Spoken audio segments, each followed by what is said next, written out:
বিসমিল্লাহির রহমানির রহিম। মহান আল্লাহ তাআলার পক্ষ থেকে সকলের প্রতি শান্তি বর্ষিত হোক।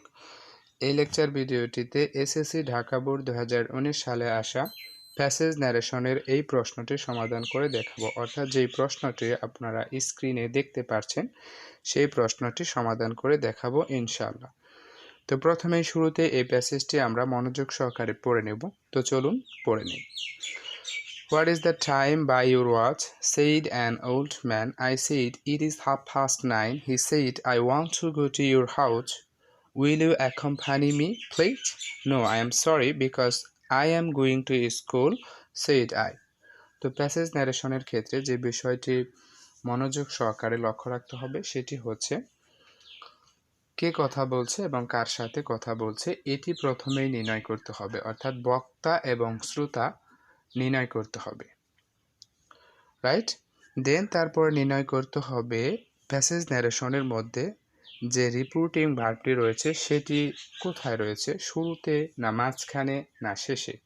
অর্থাৎ প্যাসেজের মধ্যে রিপোর্টিং ভার্বটি শুরুতেও থাকতে পারে, শেষেও থাকতে পারে এবং মাঝখানেও থাকতে পারে। যদি শুরুতে অথবা শেষে অথবা মাঝখানে যেখানে থাকুক না কেন সেটিকে ইনডাইরেক্ট করার সময় শুরুতে লিখতে হবে, রাইট। দেন তারপরে যে বিষয়টি লক্ষ্য রাখতে হবে সেটি হচ্ছে প্যাসেজ ন্যারেশনের মধ্যে যে বাক্যগুলো দেওয়া থাকে সেই বাক্যগুলো কোন সেন্টেন্সে গঠন করা হয়েছে, অর্থাৎ অ্যাসার্টিভ না ইম্পারেটিভ না অপটাটিভ না ইন্টারোগেটিভ। তো এটি লক্ষ্য রাখতে হবে।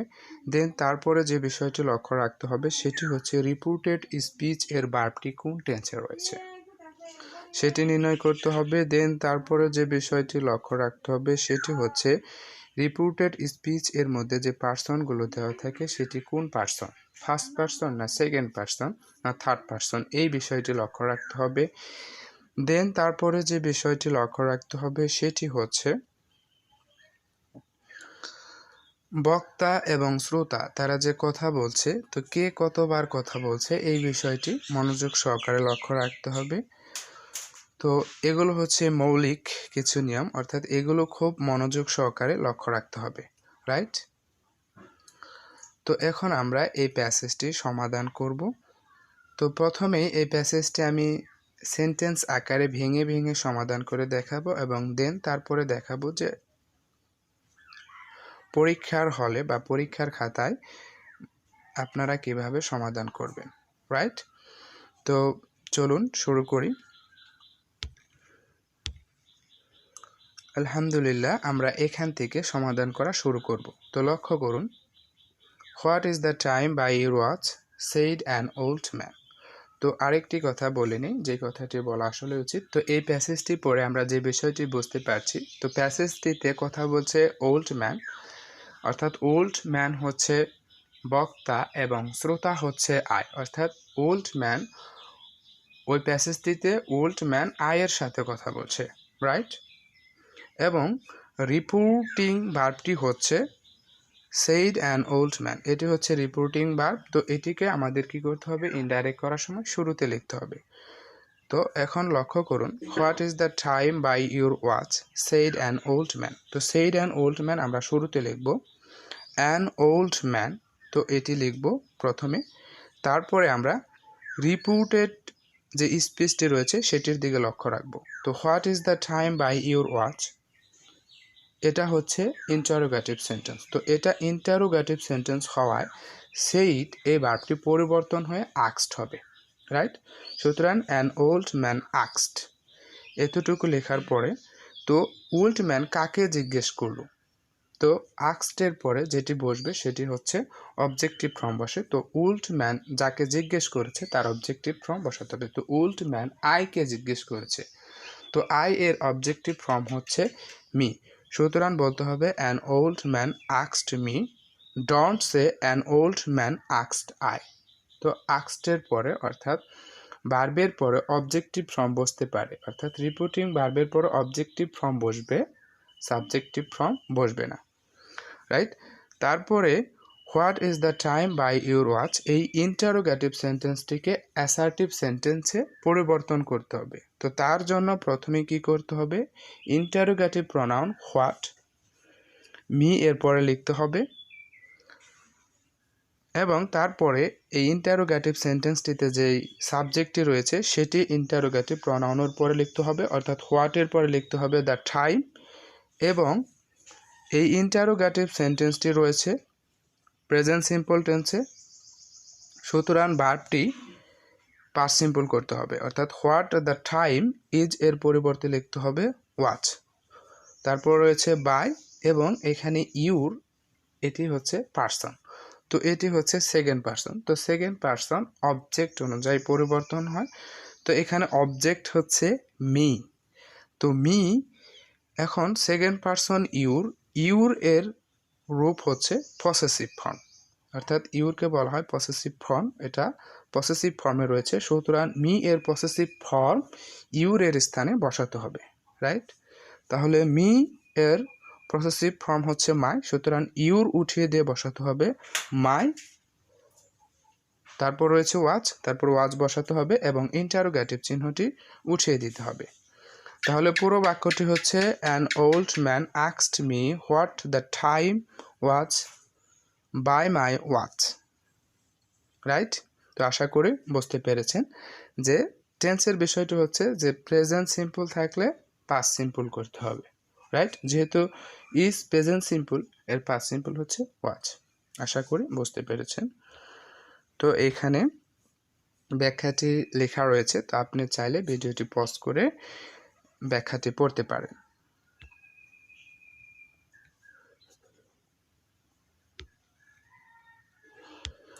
দেন তারপরে লক্ষ্য করুন, যখন প্রশ্ন করেছিল তারপরে কিন্তু আই উত্তর দিয়েছে, I said it is 9:30।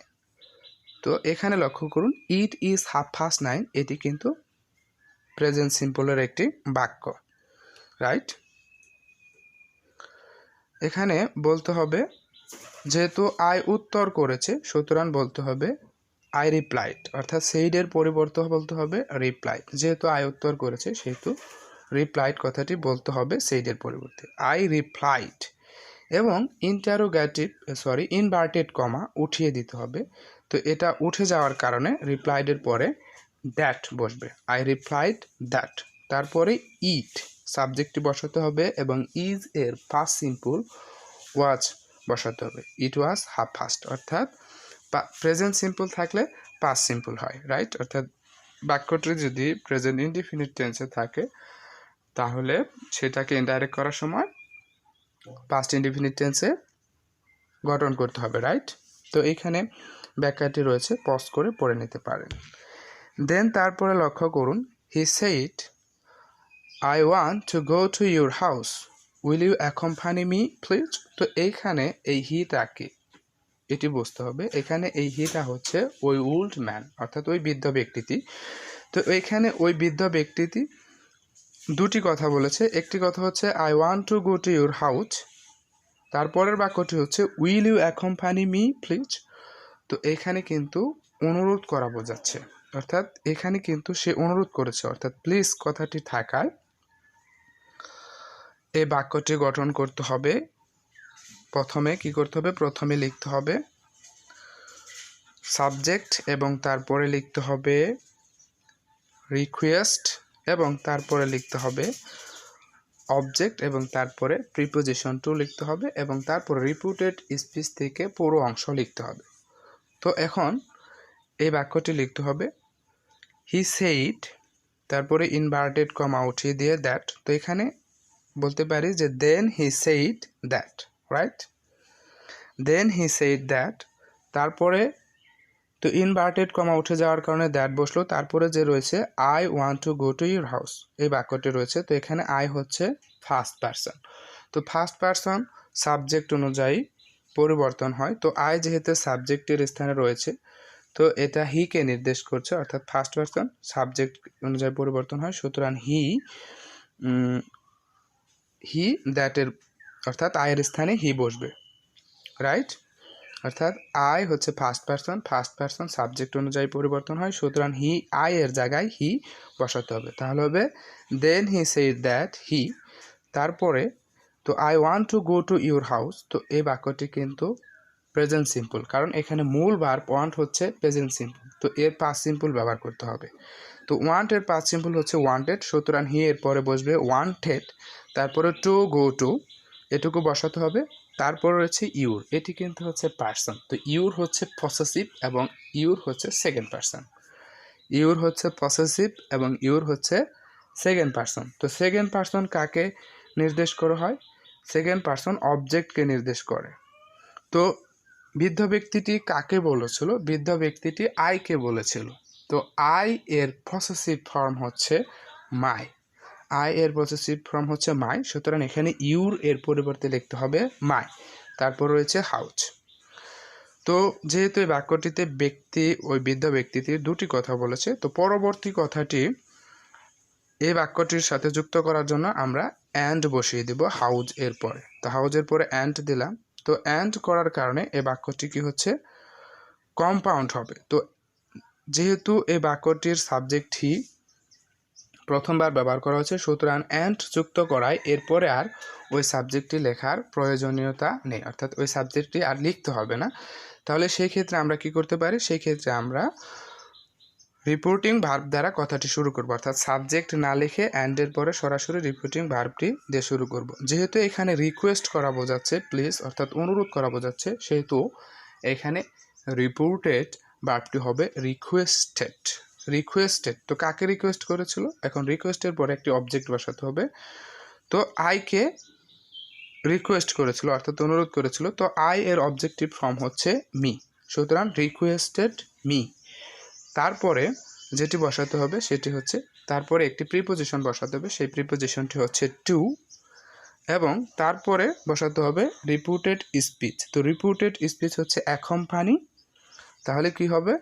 Requested me to accompany, এবং মি, এই মিটা কাকে নির্দেশ করছে? এই মিটা ওই বৃদ্ধ ব্যক্তিকে নির্দেশ করছে, যে সে বলেছিল যে বৃদ্ধ ব্যক্তিটা আইকে বলেছিল সে তার সাথে যাবে কিনা, সুতরাং এই মিটা ওই বৃদ্ধ ব্যক্তিটিকে নির্দেশ করছে। সুতরাং এখানে মি হচ্ছে অবজেক্টিভ ফর্ম, সুতরাং ওই বৃদ্ধ ব্যক্তির অবজেক্টিভ ফর্ম হবে হিম। বৃদ্ধ ব্যক্তির অবজেক্টিভ ফর্ম কি? Him, right? সুতরাং এখানে হবে হিম। তাহলে পুরো বাক্যটি হচ্ছে, then he said that he wanted go to my house and requested me to accompany him. তো এখানে